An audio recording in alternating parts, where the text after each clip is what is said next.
जय श्री राम दोस्तों। तो आज हम बात करने वाले हैं रक्त संबंध के यानी कि ब्लड रिलेशन। इस टॉपिक में से बहुत सारे क्वेश्चन हर एग्ज़ाम में पूछे जाते हैं। कम से कम एक या दो क्वेश्चन हर एग्ज़ाम में पूछा जाता है। जैसे एसएससी के हो गया, एएलपी का हो गया, कांस्टेबल एसआई, हर एग्ज़ाम में इसमें से कोई एक या दो क्वेश्चन ज़रूर पूछे जाते हैं। तो बहुत ही इंपॉर्टेंट टॉपिक है, तो इसे बड़े ध्यान से समझें। इन्हें समझने के लिए आपको यहाँ पर प्रश्न दिया गया है, लेकिन इनसे पहले आपको कम से कम अपने रिश्तेदार के बारे में मतलब पूरी जानकारी होना अति आवश्यक है। जैसे आपकी मम्मी पापा भाई बहन रिश्तेदार वगैरह सारी चीज़ें का आपको सब चीज़ पता होना चाहिए, तब जाके आप इन सवालों को बड़े आसानी से कर सकती हो। क्योंकि ऐसा नहीं है कि जैसे कि a+b दिया है, ए बी का पिता है, अगर आप ऐसा ढूंढने लगोगे, जब तक आप इस सवालों को अपने ऊपर लागू नहीं करोगे, जब तक इस प्रकार के सवाल आपको ठीक से नहीं बनेंगे। हो सकता है कि एक सवाल बन जाए लेकिन दूसरा सवाल में आप फिर अटक जाओ। तो इसलिए आपको ये सब चीज़ें पता होनी चाहिए, ज़रूरी है। अपने रिश्तेदार के बारे में आपको पता होना चाहिए। तो हम इसके बाद सवाल देखते हैं कि इसे किस प्रकार से किया जाता है। इस प्रकार को आप सवाल करते हो। सवाल देखो, सवाल क्या पूछा है कि a+b का अर्थ यहाँ पर क्या बताया है, b a का पिता है। a#b का अर्थ बताया है कि b a की बहन है, और a@b का अर्थ बताया है कि b a का भाई है। मतलब कि इसका उल्टा बताया है। उसके बाद आपको इस प्रकार से जो सिंबल दिए हैं ABCDE ऐसा दिया हुआ है। उसके बाद तो ई ए से किस प्रकार से संबंधित है ये बताना है। दादा का है, पिता का है, चाचा या ताऊ का है, या पुत्र का है। तो ई से ए का संबंध बताना है आपको। तो सबसे पहले हम इसे लिख लेते हैं। तो आपको सबसे पहले ऐसा लिख लेना है। उसके बाद आपको जिस चीज़ में जो नियम लागू हो रहा है पहले आपको वैसा बना लेना है। अब जैसे कि क्या पूछा उसने, a+ नहीं, पहले सिंबल देखो, बीच में क्या है, @ है।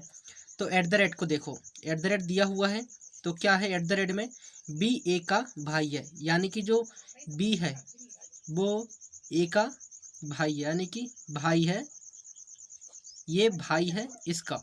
इस प्रकार आपको सभी चीज़ें जमा लेनी है। आपको इस प्रकार से पहले सिंबल के हिसाब से आपको ऐसा लिख लेना है। अगर आप ऐसा लिख लेते हो तो आपको बहुत ही आसानी से सब कुछ समझ में आ जाएगा। तो देखो, ई पिता है इसका, और ई पिता डी का है, और डी पिता सी का है। मतलब कि ये इसकी संतान हुई और ये इसकी संतान हुई। जब इसकी ये संतान हुई तो ये इसका पिता और ये इसका पिता, यानी कि ये इसका क्या हुआ, दादा लगा। अब ये इसका दादा हुआ, और ये बहन है इसकी, यानी ये बहन, यानी कि जो लड़की है, ये फीमेल है, ये बहन है इसकी। मतलब कि जो भाई हो सकता है, बहन का भाई हो सकता है, कुछ भी हो सकता है। तो ये इसका भी दादा हुआ, और ये भाई है इसका, मतलब कि ये इसका भी दादा हुआ। तो कुल मिलाकर बात ये है कि ई क्या है, दादा है ए का। तो ए नंबर पे दादा दिया हुआ है, तो इसका आंसर ए नंबर का ऑप्शन बिल्कुल सही है।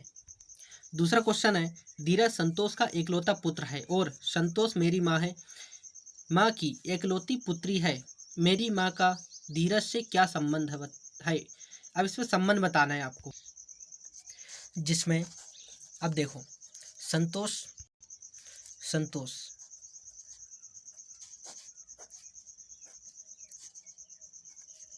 धीरज, धीरज क्या है, पुत्र है किसका, संतोष का।